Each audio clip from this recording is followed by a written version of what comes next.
Le succès de l'ESCAP et de ces congrès est évidemment dû à la grande qualité des intervenants d'une part, mais également à l'actualité des présentations qui sont proposées et qui s'efforcent de couvrir des sujets qui sont soit en référence avec une pratique actuelle ou encore avec des domaines de recherche ou de clinique qui sont émergents.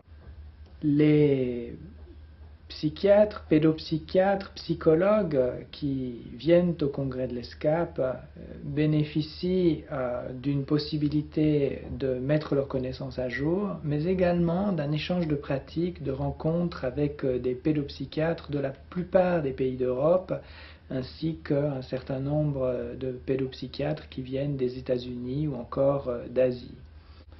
Pour répondre aux préoccupations aussi bien des cliniciens que des chercheurs ou des personnes engagées dans l'enseignement, le programme du congrès de l'ESCAP est varié.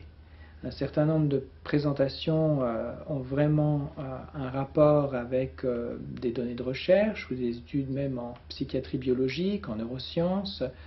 D'autres présentations sont typiquement autour des caractéristiques cliniques d'un certain nombre de troubles ou d'épidémiologie de population ou de suivi longitudinaux de groupes ou de pathologies à risque.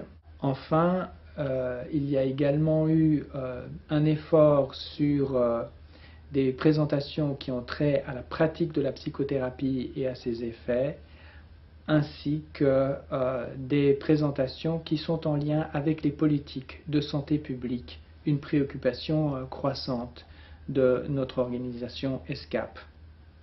La ville de Dublin représente également une opportunité de qualité pour des visites, des échanges. Le congrès se passe au cœur de la ville, sur les quais qui conduisent à l'embouchure du bord de mer.